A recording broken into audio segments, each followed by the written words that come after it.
ഇന്ന് പതിവ് പോലെ തന്നെ ക്ലാസ് ഒരു ദിവസമായിരുന്നു കേട്ടാ. പിന്നെ നമ്മുടെ ശില്പേച്ചി പുതിയൊരു ക്രാഫ്റ്റിന്റെ പേജ് സ്റ്റാർട്ട് ചെയ്തിട്ടുണ്ടല്ലോ. അപ്പം അതിൽ പുള്ളിക്കാരിക്ക് ഒരു ഓർഡർ കിട്ടിയിട്ടുണ്ടായിരുന്നു. പക്ഷെ എംഎഡിന്റെ എക്സാം നടന്നുകൊണ്ടിരിക്കുന്ന സമയമായതുകൊണ്ട് അത് ചെയ്യാൻ ഒട്ടും സമയം ഉണ്ടായിരുന്നില്ല കേട്ടാ. അപ്പം എന്നോട് അതൊന്ന് ചെയ്ത് വെക്കി, ഉച്ചയ്ക്ക് വന്ന് മേടിക്കാന്നൊക്കെ പറഞ്ഞിട്ടുണ്ടായിരുന്നു കേട്ടാ. അപ്പം ഞാനാന്ന് വെച്ച് കഴിഞ്ഞാൽ ഇന്റർവെല്ലിന് ടൈം കിട്ടിയപ്പോൾ വേഗം അതൊക്കെ ചെയ്ത് വെച്ചിട്ടുണ്ടായിരുന്നു.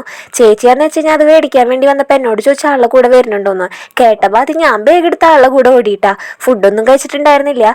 പിന്നെ ശില്പേച്ചി അവിടുത്തെ ക്യാൻറ്റീന്ന് ഡബിൾ ഓംപ്ലേറ്റും അതുപോലെ ഊണൊക്കെ മേടിച്ച് ഞങ്ങളങ്ങനെ ഫുഡ് കഴിക്കാൻ വേണ്ടി ഇരുന്നു കേട്ടാ. എനിക്കാന്ന് വെച്ച് കഴിഞ്ഞാൽ എപ്പോഴും ശില്പേച്ചിനെ കാണുമ്പോൾ ഒരു നട വർത്താനം പറയാനുണ്ടാവും. എന്തോരം പറഞ്ഞാലും തീരാത്ത പോലെയാണ് ഞങ്ങളുടെ സംസാരം. പിന്നെ ഞങ്ങളങ്ങനെ വർത്താനമൊക്കെ പറഞ്ഞ് ശില്പേച്ചിയുടെ ഫ്രണ്ട്സിനെയൊക്കെ എനിക്ക് പരിചയപ്പെടുത്തിയൊക്കെ തന്നു കേട്ടാ. അങ്ങനെ പിന്നെ അവിടെ അടുത്തൊരു ഫ്രൂട്ട് സലാഡ് കിട്ടുന്ന ഒരു ഷോപ്പ് ഉണ്ടെന്ന് പറഞ്ഞിട്ട് ഞങ്ങളത് കഴിക്കാൻ വേണ്ടി പോയി. നല്ല ടേസ്റ്റ് ഉണ്ടായിരുന്നു. അങ്ങനെ പിന്നെ അത് കഴിച്ചുകൊണ്ടിരിക്കുന്നതിൻ്റെ ഇടയ്ക്കൂടെ ശില്പേച്ചിക്ക് ഒരു കോള് വന്നു കേട്ടോ. എന്തോ ഓർഡർ ചെയ്ത കൊറിയർ വന്നിട്ടുണ്ടെന്ന് പറഞ്ഞിട്ടായിരുന്നു കോള്. അത് മേടിക്കാൻ വേണ്ടി ശില്പേച്ചി പോയി തിരിച്ചു വന്നിട്ട് നേരെ അത് എൻ്റെ നേരം നീട്ടിയിട്ടാ.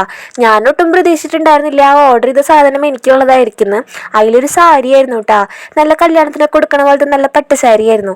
നല്ല രസമുണ്ടായിരുന്നു. അതിൻ്റെ കളറും എല്ലാം നല്ല സൂപ്പർ സാധനമായിരുന്നു. പിന്നെ അങ്ങനെ എല്ലാവരോടും യാത്രയൊക്കെ പറഞ്ഞ് ശില്പേച്ചി എന്നെ വടക്കേ സ്റ്റാൻഡിൽ കൊണ്ടാക്കി തന്നു കേട്ടാ.